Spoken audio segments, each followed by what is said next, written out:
Boa tarde a todos. Estamos aqui, está no ar mais um programa Consciência Universal. Hoje, dia 20/12/2013. Eu trouxe hoje minha convidada, Denise De Santi. Seja bem-vinda, Denise. É um prazer estar aqui com você e com o seu público. Obrigado, eu que agradeço. A Denise, hoje o assunto é parapsicologia, psicanálise, terapia de regressão e bruxaria, se der tempo, né, Denise? Isso. Legal. A Denise, então, você trabalha mais especificamente com terapia de regressão, né, Denise? Isso. Como funciona isso? Bom, a terapia de regressão, eu utilizo uma hipnose leve e ela é indicada é uma terapia de curto prazo. Então, ela é indicada para casos pontuais. Então, certo. Tipo uma síndrome de pânico, um medo, um problema de relacionamento. É bem pontual. Então, o paciente vem com aquela queixa, eu coloco ele numa hipnose leve e peço que o inconsciente dele leve ele até a origem do seu problema. Certo. Se o problema estiver na infância, ele vai voltar para a infância. Se o problema estiver na vida intrauterina, ele vai voltar para a gestação da mãe. Mas se estiver em vida passada, vai voltar para a vida passada. Então, a terapia de vidas passadas é uma terapia breve, ela é rápida. Por que ela é rápida? Porque o paciente chega com uma queixa, ela é pontual, ela vai direto à queixa, aonde está a origem do problema. Então, eu coloco o paciente numa hipnose leve e ele está acordado, está consciente, mas num relaxamento suficiente que permite que a gente encontre a resposta no inconsciente dele. Então, por exemplo, uma pessoa que chega com uma síndrome de pânico, eu peço para que ela volte à origem do problema. Se o problema estiver na infância, ela vai voltar para a infância. Se o problema estiver na gestação da mãe, ela vai voltar para a vida intrauterina. E se o problema estiver na vida passada, ela vai voltar para a vida passada.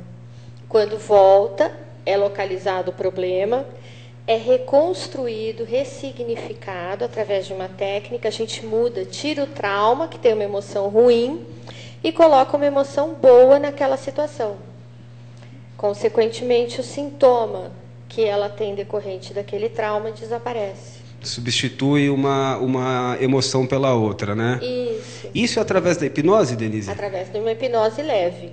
Leve, o que seria uma hipnose leve? A pessoa fica... Porque a hipnose, a pessoa simplesmente, algumas vezes, nem lembra o que ocorreu, não é isso? Essa é a hipnose profunda. Certo. Tá? Nós temos vários níveis de consciência. Então, a hipnose que eu trabalho é quando você está em alfa. Porque se você aprofundar um pouco mais, você vai para teta. Em teta, você está inconsciente, totalmente inconsciente. Mas se você ficar totalmente inconsciente, o efeito terapêutico não é o mesmo. Mas você não consegue aplicar essa emoção reversa também dentro desse estado de inconsciência? Consegue aplicar, mas por que eu trabalho com alfa? Porque, para mim, eu considero muito importante que o paciente participe da situação, que ele participe da terapia. Então, se ele está semiconsciente, quando ele volta, a gente consegue conversar. Olha, eu estava sentindo tal coisa, eu senti, puxa, está um calorão, está 40 graus, eu senti o frio que estava no dia. Né? Ele tem aquela consciência, ele percebe com mais clareza o que está acontecendo. Isso assim, eu ia perguntar, sem uma sugestão, né? Eu fiz já algo nesse sentido, onde eu estava plenamente consciente. E aí foram me dadas sugestões, né? Agora você vai ver uma porta e aí você vai abrir essa porta, ou seja, totalmente sugestionável. Eu não desmerecendo o trabalho de ninguém, mas puxa, já que eu sugestionei tanto, eu fui tão sugestionado, será que o que eu estava vendo era de fato aquilo que era meu, ou não, ou foi uma sugestão, né? Como é que é isso? Deixa eu te explicar. Quando a gente começa o trabalho, então nos primeiros 3 minutos, mais ou menos, o paciente ainda está racionalizando a questão. Então, é importante que o terapeuta comece a conduzir. Por exemplo, imagine que você está em uma praia, né? Só que num dado momento, esse paciente vai falar para mim, mas eu não estou vendo a praia, eu estou vendo a sala da minha casa. Aí eu vou dizer, então tá, mas é a casa que você mora hoje? Não, é a casa que eu morava quando eu tinha 3 anos. Então quem está na sala com você? Daí a pessoa começa a me contar. Eu estou na sala, meu pai chegou, minha mãe, sei lá, desmaiou porque teve uma briga, porque ali está instalado o trauma. Ou seja, você fez até uma sugestão, essa sugestão não necessariamente... Ela não é contínua, você começa com uma sugestão até que o paciente assuma as rédeas, ele entra no nível mais profundo e ele assume a rédea da situação, porque ele vai parar na origem do trauma dele. Que interessante, que interessante. E você, de alguma forma, acha, bom, com certeza, você acha mais eficaz o trabalhar com a semi-hipnose, vamos chamar assim. Existe algum alerta, algum motivo de você não gostar assim muito de trabalhar com a hipnose profunda? Porque eu penso assim, a hipnose profunda, o paciente está inconsciente. E o que é importante na regressão, mesmo assim, qualquer terapia, né? Eu sou psicanalista, então venho de uma origem freudiana, né? Uhum. Então, o que é importante é a catarse. O que é a catarse? É a emoção que o paciente põe para fora. Então, por exemplo, é importante, todo trauma é uma emoção guardada, uma emoção negativa que está guardada aí dentro do seu peito. Quando você alcança a origem desse trauma, essa emoção tem que sair. Porque quando ela sai, que o paciente encontra a cura dela. Uhum. Se ele está inconsciente, ele não vive isso. Porque ele não vai lembrar. Quando ele voltar, ele pôs para fora, mas racionalmente ainda está aí dentro. Não trouxe para a consciência. Entendeu? Ele pôs para fora, mas ele não tomou consciência de que aquilo saiu. Então ele precisa, mais ou menos assim, como hoje, nesse momento, a tua razão manda na tua emoção. Uhum. Mas as duas estão presentes aí. No estágio que eu trabalho, quem manda mais é a emoção, mas a tua razão está presente aí. Entendi. Que interessante. Deixa eu te fazer uma pergunta. Você é psicanalista, origem freudiana. Isso. Mas aí quando... Junguiana também. Bom. Aí sim vai fazer sentido, né? Porque se for falar de Freud em termos de vida passada, isso vai soar estranhamente. Eu trabalho muito com os arquétipos, com o trabalho Jung com salva a pátria aí, né? Com Sempre certeza. Jung salva a pátria, né? Com certeza. É verdade. Entendi. Porque eu falei, puxa, como é que ela é freudiana, tá voltando dias passados. Não, mas é que a psicanálise, a base da psicanálise é Freud, não dá para não, sim, até porque o próprio Jung foi discípulo do mesmo, né? E interessante isso. E eu sei que a gente você não pode falar abertamente dos casos de paciente, mas existe algum caso assim que você foi assim marcante, algo que... tem vários, tem vários casos bem interessantes. Eu fui dar uma palestra no Rio de Janeiro e eu fui procurada por uma mulher que ela estava com uma síndrome de pânico em relação à água. E essas síndromes de pânico, elas vão piorando com o tempo. Então, no começo, ela tinha medo só do mar. Depois, ela tinha medo de andar no calçadão. Depois, ela tinha medo de ver o mar. E aí, ela já não podia mais nem olhar pela janela do apartamento, porque tinha vista para o mar. E aí, foi piorando. Aí, não podia lavar o cabelo, porque caía água no rosto. Aí depois não podia tomar banho. Nossa! E foi ficando insustentável. Essa mulher já tinha feito terapia por mais de 8 anos, já tinha ido ao psiquiatra e não melhorava. E ela estava na palestra. Então, na época, hoje eu atendo no Rio de Janeiro também, até por causa dela, que depois acabou me indicando para uma porção de gente. E aí ela veio para São Paulo. E eu pedi a ela, coloquei ela em hipnose leve e pedi, olha, volte à origem do seu problema. E ela falou o seguinte, olha, eu estou me vendo...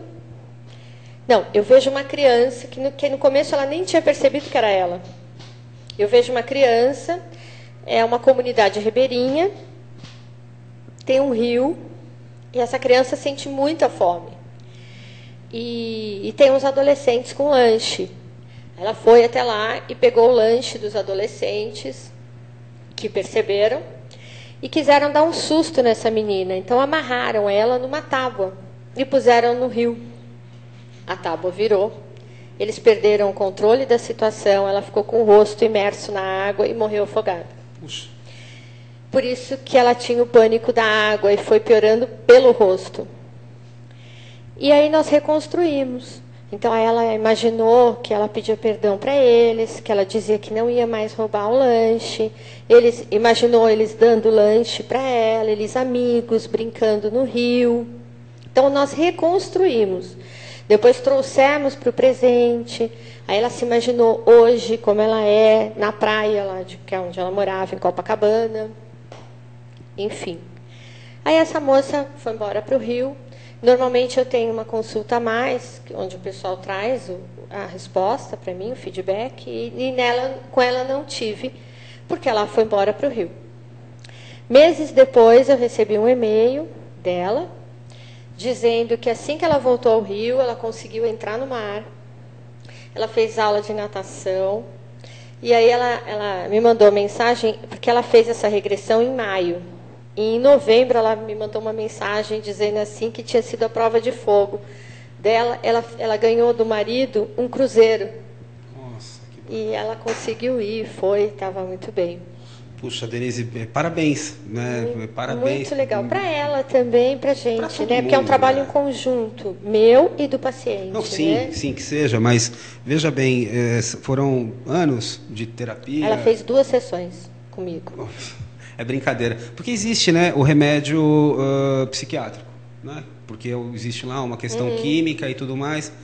Mas ele é um paliativo normalmente, né? Ele não vai na origem. Não. E nesse tipo de tratamento, a pessoa vai na origem. Até porque essa origem pode não estar nesta encarnação. Então imagina que coisa maluca, que foi o caso dela, né? É o caso dela, exatamente. Era de uma encarnação passada, a origem do problema, Jesus Cristo. Tem um outro caso que é dessa vida, porque também tem uma coisa que eu acho até engraçada.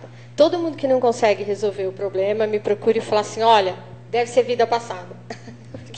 Porque se eu não resolvi, deve ser vida passada. E uma moça de 37 anos me procurou, muito linda. Não tinha uma explicação para essa moça estar sozinha. Ela nunca tinha namorado. Nossa. Nunca. Mas impressionante, uma moça inteligente, com um nível cultural muito bom, muito bonita, um olho maravilhoso. Então, assim, não dava, não tinha justificativo. Então, na cabeça dela, era a vida passada. Quando ela veio, nós fizemos a regressão e pedimos, volte à origem do seu problema. E ela voltou para a barriga da mãe. Quando a mãe estava grávida, a mãe brigou com a avó. Foi assim, a mãe engravidou e o namorado não quis assumir. Aí a mãe foi contar para a avó que estava grávida e que o namorado, que ela ia ser mãe solteira, né? A avó brigou muito com ela, disse que ela estava expulsa de casa, que não prestava, falou coisas horríveis. E as duas se inflamaram e a avó infartou e morreu. Nossa. Então essa mãe, no mesmo dia, perdeu 2 pessoas que ela amava. O namorado e a mãe. E ela sentiu uma coisa muito forte de que o amor não era bom. De que o amor causava dor, o amor era uma coisa ruim. E ela passou isso para o bebê, que era a minha paciente. Então, a minha paciente cresceu sentindo isso. Eu não posso amar ninguém. Inclusive, a relação dela com a mãe também era difícil. Entendi. Entendeu? Quando nós reconstruímos essa história, então aí ela passou a ter o relacionamento. E uma coisa curiosa, nós, na reconstrução, imaginamos, a avó já tinha morrido, né? A mãe pedindo perdão à avó, a avó pedindo perdão à mãe. Isso foi ela vinha numa terça-feira. Na quinta-feira, ela me ligou que a mãe tinha pedido para ela ir até lá. Porque quando acabou a sessão, ela falou para mim, mas Denise, aconteceu uma coisa muito estranha. A minha avó não morreu assim. Minha avó morreu velhinha.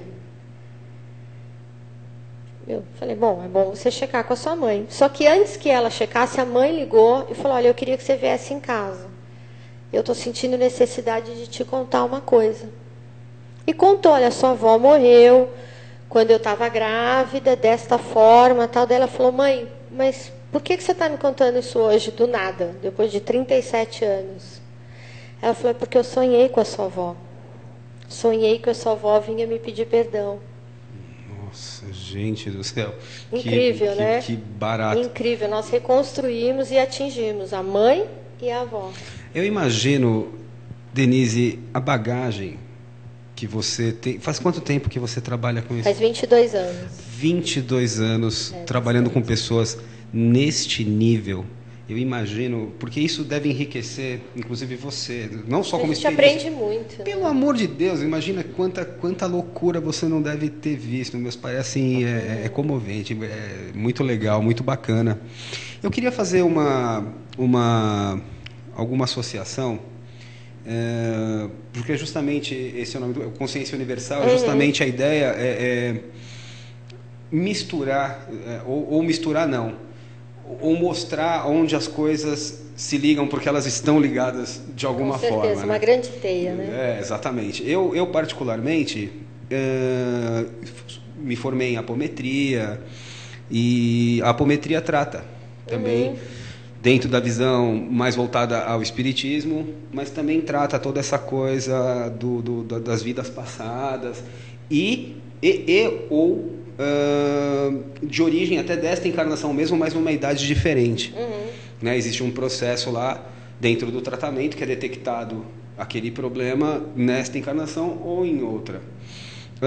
Uma questão interessante, uma curiosidade minha. Então, lógico, óbvio que tem uma relação uma coisa com a outra, evidente.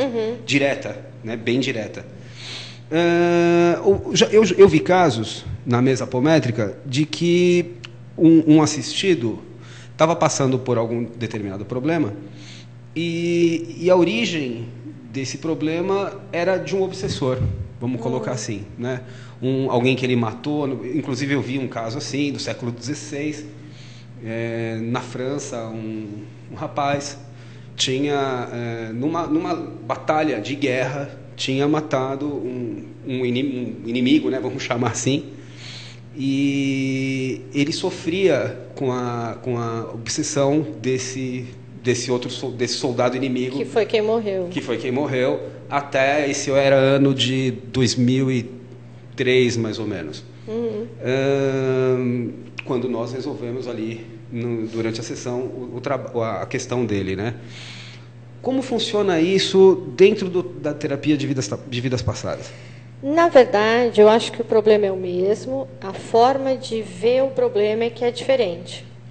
Porque nós não vemos o problema como obsessor. Eu não chamo o problema de obsessor, né? Desculpa, assim, isso não é todo mundo que chega lá tem um problema com o obsessor. Não, mas foi um caso específico, um caso pontual. Eu estou usando esse seu exemplo. Tá. Então, vamos imaginar que essa pessoa tenha aparecido no meu consultório. Certo. Né?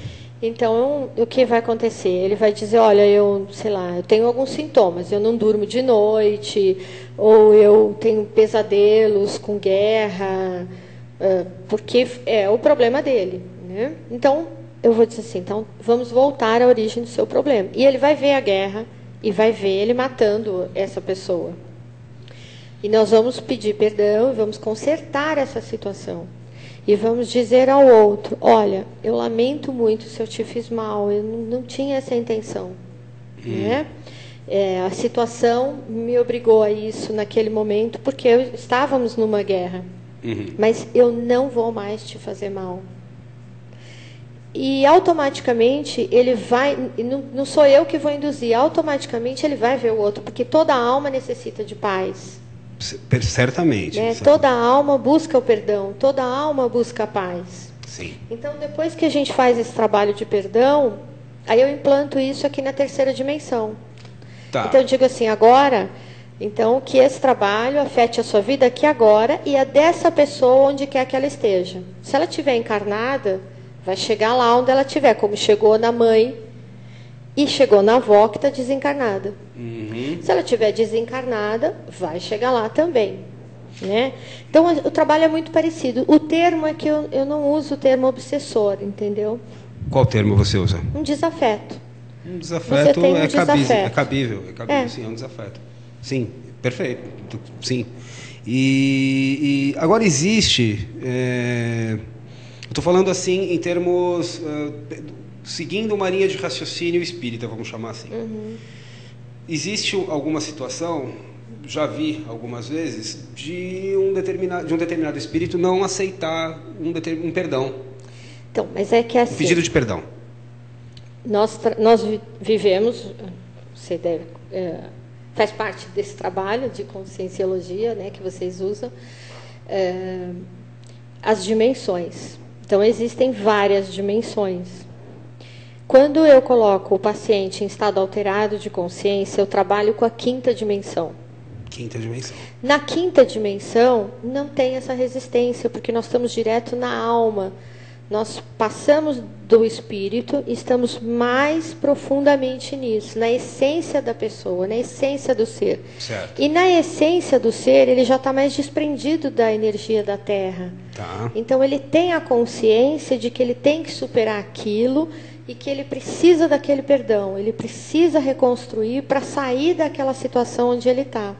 Então, na 5ª dimensão, eu não encontro resistência, eu não encontro ciúmes, raiva, ódio, entende? Ele tem a consciência de que ele tem que trabalhar aquilo, tanto quem está no meu divã, como quem está do outro lado, vivo ou não. Entendi. Porque entra um negócio interessante, né?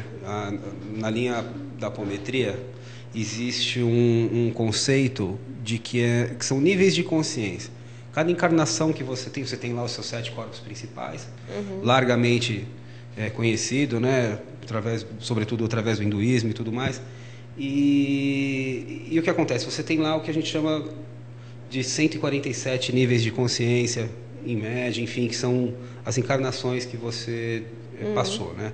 Então é como se você, mesmo encarnado, hoje eu sou o Hélio, você é a Denise, mas aquele que nós fomos ontem, ele permanece em algum lugar do espaço-tempo mesmo, né? Vagando no espaço-tempo. O que fisicamente é muito coerente, né? Afinal, às vezes você olha para uma estrela no céu e você sabe que ela pode não estar ali há milhares de anos. A gente chama de memória celular isso no meu trabalho, né? Também. Porque, na verdade, celular não no sentido de célula humana, mas no sentido de célula ser. Importante, né? Gente, ela está falando isso porque o que acontece, né? A maioria das pessoas muitas vezes não entende. Eu sou não que você seja uma terapeuta holística, mas acaba sendo. Porque as pessoas não entendem bem o conceito do ólon, né? O que as pessoas veem o ser humano, é a carne e o osso. Não. O ser humano tem diversas dimensões.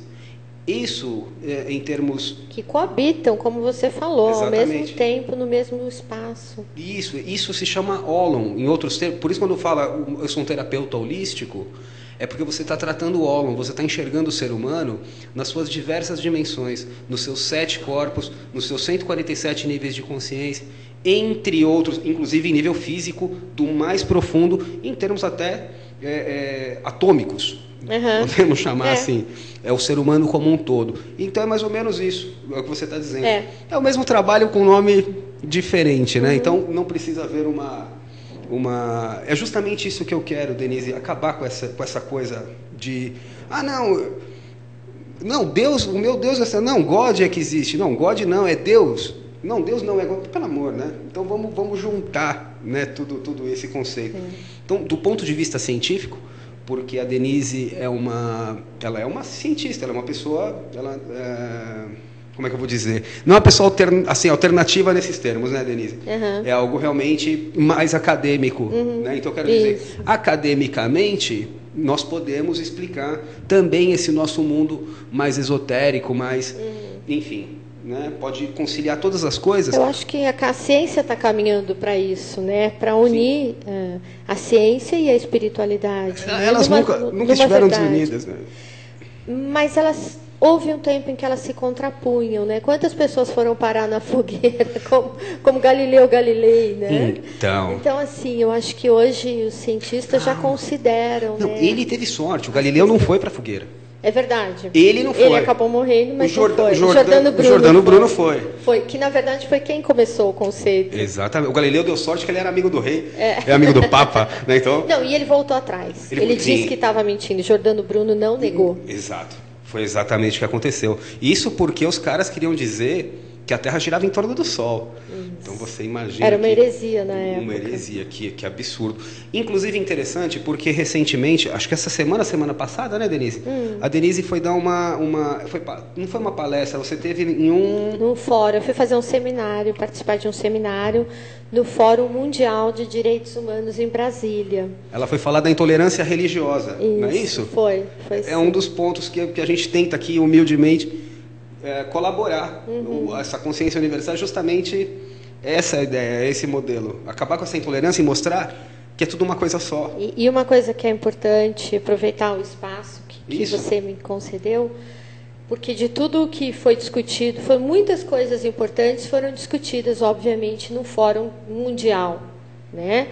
Mas uma coisa que está atingindo bem o Brasil, e acho que a gente tem que estar atento, a gente tem que se preocupar, é de manter o Brasil como um país laico. Né? O que significa um país laico? Significa um país onde as pessoas têm liberdade religiosa. O Brasil não tem uma religião específica, como ele já foi um dia um país católico. Sim. Hoje ele não é mais. Hoje o Brasil é um país laico que dá o direito de todas as pessoas professarem a sua fé, seja ela qual for. Sim. E essa laicidade do Brasil está sendo ameaçada. Por? Né? Porque existe uma bancada de respeito evangélica que tem colocado isso em questão. Olha. Então, não seria interessante que o Brasil regredisse nesse direito, que é um direito que já é adquirido, né? Concordo. Eu acho que as pessoas têm que se respeitar a crença um do outro. Não acho justo que a maioria imponha a sua crença como verdade absoluta para os outros que são minoria. Até porque o que seria a verdade absoluta, né? Mas interessante, mais um ponto interessante, eu me preocupo muito também com isso, porque justamente eu estou aqui levantando uma bandeira de união, né? Então é justamente o oposto dessa imposição de regras e leis, né? Gente, por favor. Mas engraçado que eu andei conhecendo recentemente mesmo, pessoas evangélicas que têm uma condição diferente. Sim, porque assim, eles são muitos, né? É inegável que eles têm uma representação grande e eles são bastante atuantes. E em toda religião, em todo caminho, você tem pessoas com a mente mais aberta, pessoas com a mente mais fechada, pessoas do bem, pessoas do mal. Né? Em todo lugar. A igreja mesmo houve uma época em que ser católico era sinônimo do bem. Né? Ainda é, de certa forma. Sim, mas eu quero dizer assim, a igreja enfrentou uma série de escândalos. Nem por isso ela deixou de ser do bem, mas a gente identifica que dentro da igreja tem pessoas do bem e pessoas do mal.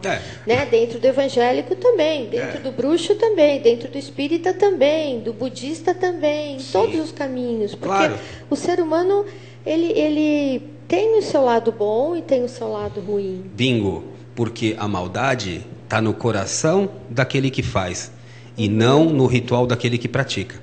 Não é isso? Perfeito. Então o que acontece? Isso é uma coisa interessante, porque a Denise é bruxa, né, Denise? Só que ela é bruxa mesmo, de verdade. Fala pra gente um pouco, é o Ica, né, isso. Denise? É o Ica, eu sou uma bruxa desde 1985, sou presidente da IBWB, que é a Igreja de Bruxaria e Wicca do Brasil. Que bacana. Né? O nome igreja, na verdade, a gente acabou adotando porque igreja significa um local de culto e oração. E nos diálogos interreligiosos, as pessoas que são de outras religiões tinham muita dificuldade de trabalhar com a gente, de manter um diálogo, porque eles não conseguiam entender o que é que a gente fazia. Né? E quando a gente fala, olha, é que eu sou da igreja da bruxaria, então entendi, você fala a mesma língua que eu. né? Só que você cultua diferente, os seus ritos são diferentes. Por exemplo, o meu Natal não é no dia 24, 24 e 25, né? O meu é dia 21, agora é 22. Porque é o solstícios e equinócios. Isso, não é isso? Isso, exatamente. Então, nós comemoramos o Yule. E é um ritual bastante parecido com o Natal, que a gente comemora o nascimento do Deus. Sim. Né? Sim. Então, assim, as práticas são parecidas, é uma religião de culto à natureza, nós cultuamos as estações do ano, a deusa. O Deus, para a gente, não é a divindade, ela não é masculina, né? A divindade tem o lado feminino e o lado masculino. Perfeito. Então, nós temos a deusa e o Deus. Sim, até porque quem colocou Deus dentro do masculino que, na verdade, olha que interessante, né? Eu sou envolvido com um estudo interessante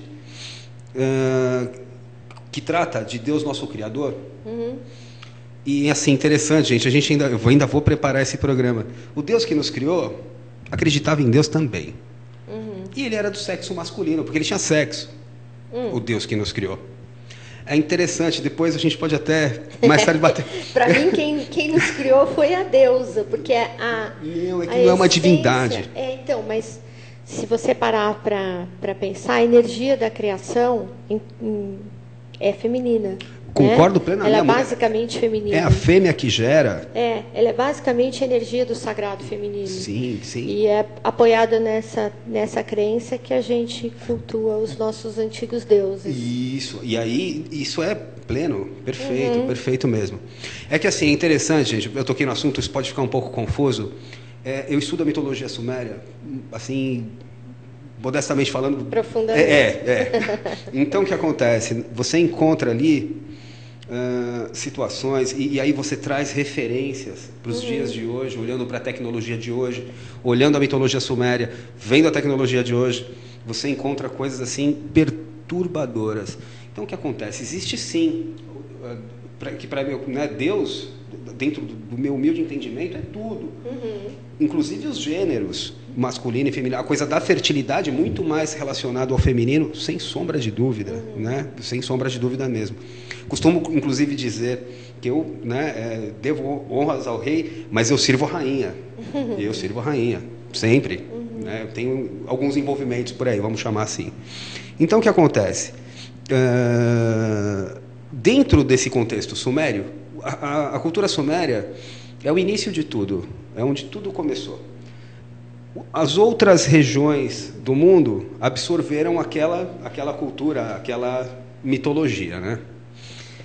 E naquele lugar, o Deus criador do ser humano, sim, era um casal, na verdade. Era um casal. Né? Porque toda energia de criação, ela é formada de um masculino e um feminino, e a junção desses dois é que gera a criação. Isso, exatamente. Você precisa dos dois polos. É, né? Positivo, negativo. Exatamente. Se você pegar agora, você está assistindo no seu computador, provavelmente agora esse programa, se você tirar o negativo da pilha, da bateria, da tomada, você não vai ver mais nada, entendeu? Acabou isso tudo. A luz está acesa justamente por causa da relação dos dois princípios, né? Do claro e do escuro. Por isso, se você imaginar que uma situação ela é só o feminino, só o masculino, você está excluindo o outro lado. É uma situação de manipulação de poder. A ideia é o contrário, a ideia não é unir. Exatamente. A ideia é unir. Mas é interessante que dentro desse contexto, falando de origem, tá? Falando de origem, no caso da mitologia suméria, a gente conclui que quem teve a ideia, vamos chamar assim, foi um Deus. só que ele acreditava em Deus também, como inteligência suprema, como... Enfim, a gente pode até ver isso depois, uma outra hora, enfim. Mas muito legal também. E aí, existe também, dentro da mitologia suméria, a grande deusa, que é a mãe desse cidadão que nos criou. No caso, no primeiro período sumério, Inanna. Uhum. Nossa, hoje é a terceira vez que eu ouço falar em Inanna. Ah lá, ela está por aqui, então, rondando. Então, Muito linda. Isso, e Enki, no caso, nosso criador, ele de alguma forma consagra muito essa mãe, né, dele, de uma forma... Ele consagra, ele fala muito, ele deixa isso muito no que ficou, né? Inanna é deusa do amor, da sensualidade. E ela é engraçado que... Ela tem um paralelo com Afrodite, Vênus, assim, né? Ela tem esse paralelo, na verdade, com deusas de todas as culturas. Freia, sim. Perfeitamente. Só que Inanna é engraçado, porque enquanto você tem, por exemplo, vamos colocar na mitologia Yorubá, para ficar mais fácil, o pessoal conhece mais aqui no Brasil. Então, o que acontece? Você tem Oxum, que é muito mais relativa a Vênus, ou seja, é o feminino sensual. E você tem Iemanjá, que é a mãe, é a geradora. Então existe um princípio feminino sensual e um princípio feminino materno, né, maternal. Inanna, ela traz todos os aspectos do feminino. A mãe, a filha, a irmã, toda a carga arquetípica do mundo, dentro daquilo que é o feminino, está dentro de Inanna, né? Inanna é cultuada dentro da Wicca? É sim. Na Wicca, nós cultuamos vários panteões. Né? É universalista a Wicca? Então legal. Tem o panteão egípcio, o panteão celta, nórdico, greco-romano, babilônico, sumério. Então nós cultuamos Lilith, nós cultuamos Brigitte, nós cultuamos Freia. Que bacana! Dentro da Wicca existem várias tradições. E às vezes uma tradição cultua mais, um panteão tem mais identidade com um panteão do que com o outro. Sim. Né? Mas se você andar pela Wicca, você vai perceber que todos esses panteões são cultuados. A Wicca tem origem céltica, é origem... Isso. Céltica, né? Tem uma relação... Vai fazer uma relação com as brumas de Avalon? Isso. Né? Já leram as brumas de Avalon? Isso. Rei Arthur e os Cavaleiros da Tábula Redonda? Morgana, Merlin. Avalon. Né? E aí, inclusive, interessante isso, que eu estava fazendo um estudo uma vez, o Rei Arthur, que é a mesma, né? A mitologia é sempre a mesma, né, gente? Só mudam os personagens e suas etnias, por assim dizer. O Rei Arthur era um rei que tinha também ali 12 cavaleiros, né? Assim como Jesus Cristo. Cada cavaleiro corresponde a um signo, assim como cada apóstolo, e coisas do gênero. E Arthur, que interessante isso, porque parece que vem de Arcturus, a estrela Arcturus. E aí a gente vai entrar num princípio extraterrestre, né? Por que o culto à estrela? O que tem lá na estrela? Ela só brilha, afinal de contas, né? O que tem por trás? E isso é interessante, que toda essa coisa mitológica, Denise, eu percebo hoje, depois de me aprofundar um tanto nesses termos, está longe de ser, no princípio, tá? Porque isso aí foi para um inconsciente coletivo, então existe aí no mundo astral tudo isso. Mas a origem disso é física e verdadeira, é fatual, a coisa aconteceu.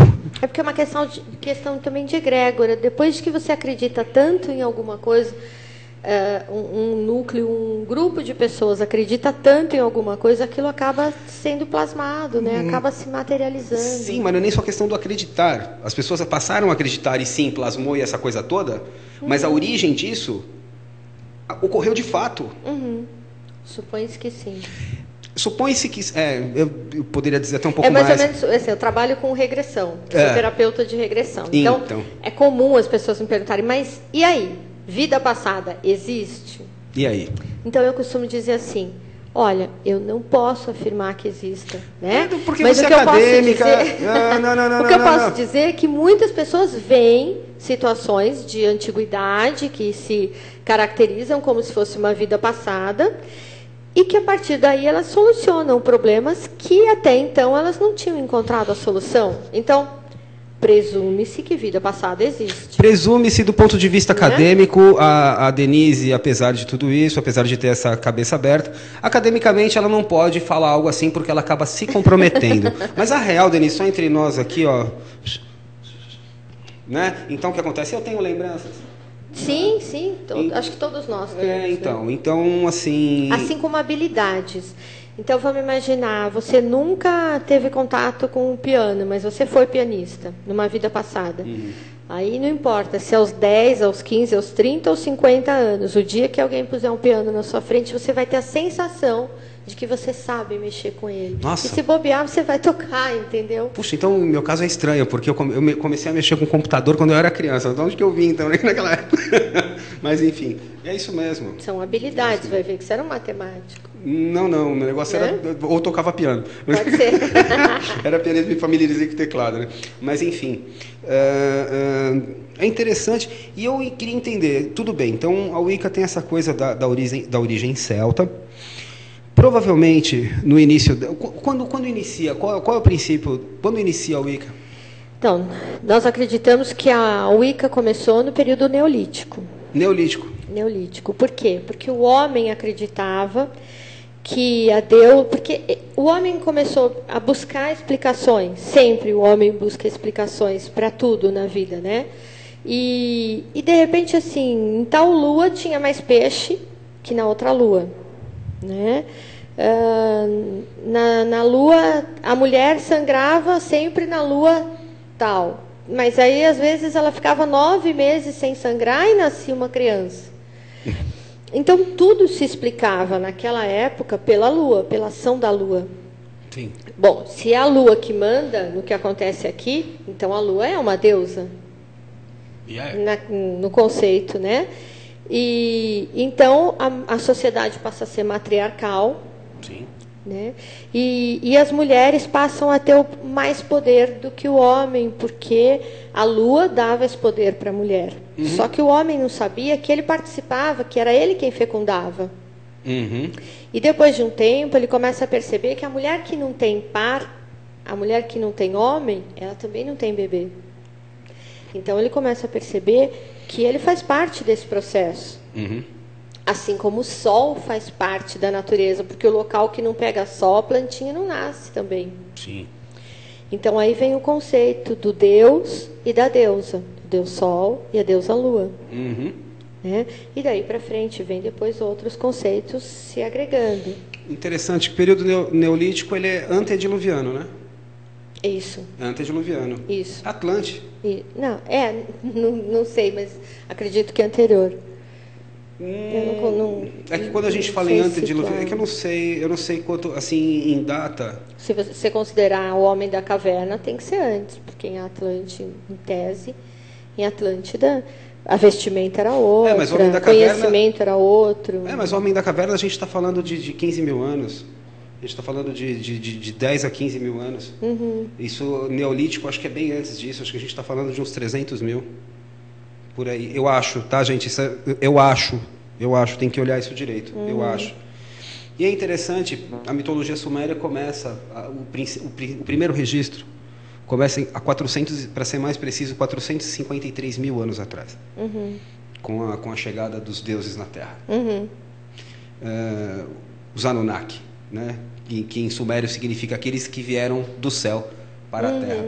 Interessante pensar que Deus veio numa carruagem para a Terra, né? Era Deus como pegou eles o carro. Definiam, né? Definiam o quê? Porque o transporte Definiam na cabeça deles era uma carruagem, né? Ou hoje, sei lá, eu já ouvi essa expressão até para um disco voador. Não, eles foram os primeiros a usar a roda. Como é que eles vão pensar em carruagem? Não, calma. É antes. E é interessante que eles tinham conhecimento de todo o sistema solar. Sim. Gravado. Plutão...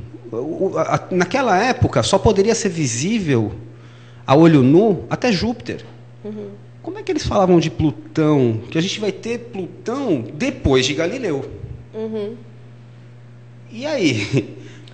Na verdade, assim, a Wicca não entra na questão ligada aos extraterrestres. A gente não conduz o conhecimento para esse caminho, embora algumas tradições concebam essa possibilidade, né? Mas Não faz parte. A Wicca está mais relacionada ao xamanismo, né? Vamos colocar assim? Ela é uma religião irmã do xamanismo. Irmã né? do xamanismo. Ela é uma religião de culto à natureza, de cultos sazonais, ligada às estações do ano. Xamânico de alguma forma, né? Uhum. E tem os princípios magísticos, vamos chamar assim. Uhum. Você sabe de onde vieram os princípios magísticos? Então, os símbolos, né? De onde vieram esses símbolos? Eles foram, como eu falei, eles foram se agregando à medida que os seres foram tomando conhecimento do seu poder e contato com a deusa, com o Deus. Entendi. Né? Entendi. Interessante. Denise, eu queria colocar uma coisa que eu acho importante, que assim, que nós acabamos falando de dois assuntos da minha prática. Um é o meu trabalho, que é como você colocou, que é o meu trabalho acadêmico de psicanálise, terapia de regressão. Ela não tem absolutamente nada a ver com a minha religião. Né? Nossa, agora eu quero até ver. Do consultório para dentro. Peraí, Denise. Eu sou a terapeuta, eu espero não ter... psicanalista. Agora, na minha vida pessoal, então eu sou uma bruxa, eu sou uma sacerdotisa, entendeu? Só porque a pessoa de repente pode falar assim, então eu não sou uma bruxa, eu não vou lá fazer regressão porque eu sou de outra religião. Não é nem só isso. Não é nem só isso. Uma coisa que tem que ficar clara aqui, gente, é importante deixar muito claro, como eu disse no começo, a bruxaria não é alguma coisa ligada à magia negra. Né? Além disso, muito pelo contrário, além disso, como eu disse também no começo, a maldade está no coração daquele que faz e não no ritual daquele que pratica. Então, um ritual, por mais bizarro que ele possa parecer, não, mas ela usou caldeirão e asa de morcego. É um remédio, meu filho, um remédio para você curar da sua... Entendeu? Não é isso, dele. Mas a gente não usa asa de morcego. Eu sei que não, é uma forma de falar, eu sei, imagina. Mas a gente usa o caldeirão. Usa o caldeirão, mas é simbolicamente. Claro, ele representa o útero da grande mãe, o útero da mãe terra. Que é importante que as pessoas não pensem em Wicca, pensem em bruxaria, pensa também de algumas vezes, pensa em magia negra, pensa em maldades. Mas se você for considerar, as outras religiões praticam muito mais a magia negra do que nós. Porque o que é a magia negra? É você invadir o livre-arbítrio do outro. Sim, né? Sim. Então, assim, tem alguém lá que está no hospital, mas de repente a pessoa não quer ser curada, ela não deseja aquilo, né? E se você vai e faz uma oração, você faz uma magia, faz uma oração para que ela se cure, você acha que você está fazendo bem, mas você está fazendo magia negra. Porque você está invadindo o livre-arbítrio do outro. Mas você pode também... Você não tem o direito de decidir pelo outro. Eu concordo com você, mas você já imaginou uma situação, alguém em depressão, devido à depressão, ficou doente. Estando doente em depressão, prefere fazer sua passagem do que permanecer na Terra. Porém, às vezes, uma oração afetou esse doente de alguma forma, e aí ele não se matou, ou ele não morreu, e isso deu a oportunidade dele ver diferente num outro futuro. Mas você tem que dialogar com ele, você tem... Você vai ligar, dialogar com a pessoa em depressão, você não consegue. Ou você vai lá na vida passada dele... Então pronto. Então você tem, seguinte, pessoas em depressão, vocês vão lá na Denise, e aí depois vocês tentem, depois vocês não vão mais querer se matar. Eu não estou brincando, estou falando de brincadeira, eu estou falando muito sério. Mas é verdade, para isso que tem Denise, a psicoterapia. Eu peço desculpas, eu não sei se eu poderia ter relacionado a Wicca com...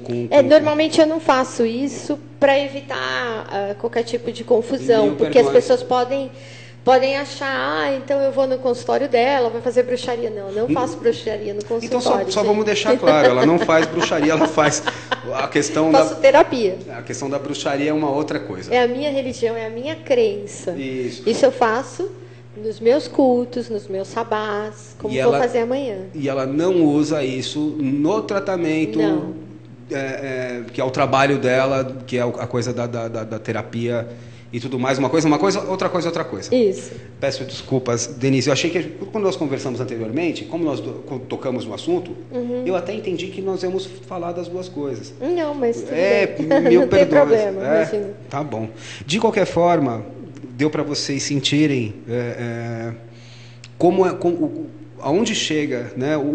9 anos quase de tratamento, e a Denise, em 2 sessões, acabou diagnosticando e resolvendo um problema sério. Deixa eu colocar uma coisa, Hélio. Deu sorte de a gente conseguir resolver essa situação em 2 sessões. Eu não posso dar garantia que todos os problemas são resolvidos em 2 sessões. Lógico. Mas eu posso dizer de uma forma geral, de que é uma terapia breve e que os problemas são resolvidos muito rapidamente, em comparação a outras terapias convencionais. É um tratamento de anos, vamos chamar assim. Né?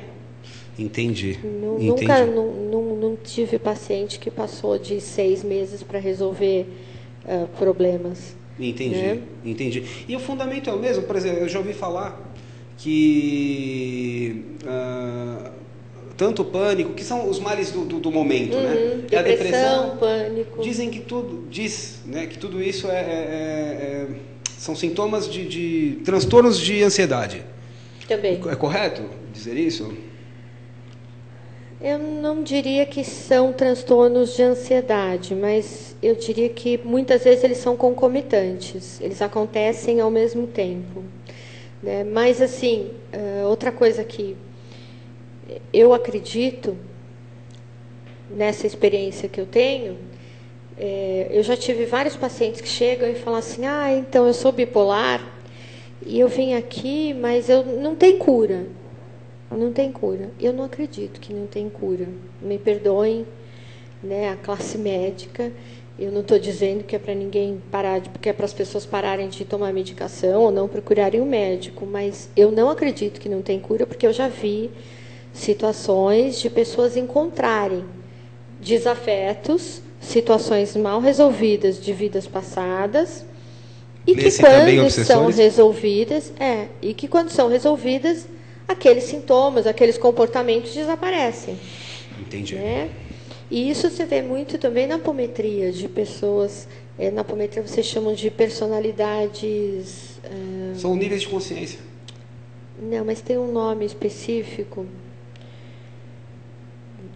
É quando você tem uma vida passada interagindo com a vida presente. Na apometria se trabalha com isso. Eu esqueci o termo. Eu me formei em apometria, mas eu não sou da apometria. Hoje eu não pratico. O negócio é outro. Então, aí quando isso acontece, de você ter uma personalidade de uma vida passada interagindo com a personalidade dessa vida, então, quando você vai fazer um diagnóstico, é muito comum se diagnosticar essa pessoa como uma pessoa bipolar. Entendi. Que interessante isso, hein, gente? Muito cuidado com isso. Mas a propósito, eu estava falando aqui, falou apometria, até parece que eu sou formado sim em apometria, trabalhei na mesa apométrica, mas eu sou médium, de fato, trabalho numa casa, mas no meu caso eu sou umbandista, sou umbandista de terreiro mesmo, do Saravá, plenamente, assim, por amor e por...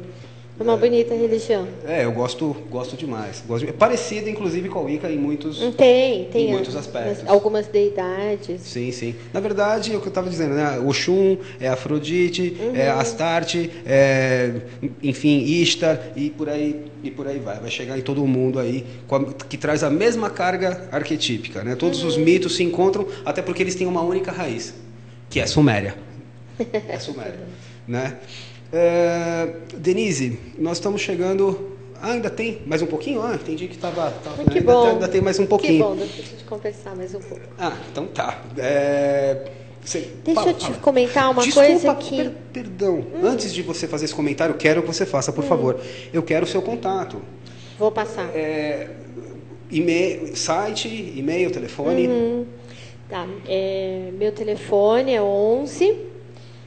Eu vou dar o da Vivo e o da TIM. Então, o da Vivo é 11 97272 4252. Vou repetir. O da Vivo, 11 97272 4252.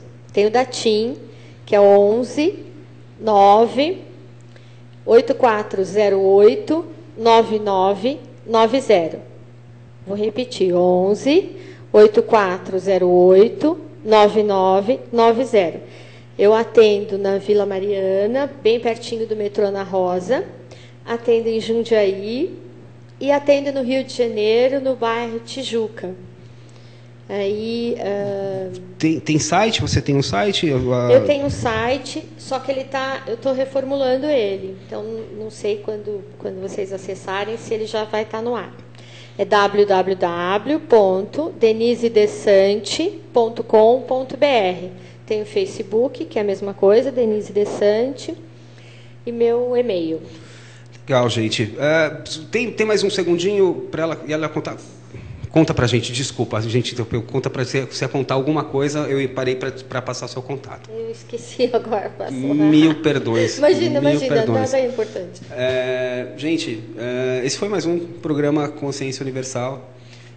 Agradeço demais sua presença, Denise. Eu que agradeço a oportunidade de estar aqui. Obrigada a vocês. Agradeço Obrigada também. à Pax. A Pax, sobretudo, as pessoas, né, que estão nos assistindo hoje. Tenham um excelente final de semana e boas festas, né, gente? Está aí o Natal, está aí o Ano Novo. Um bom Natal, um bom Yuli. Boas festas.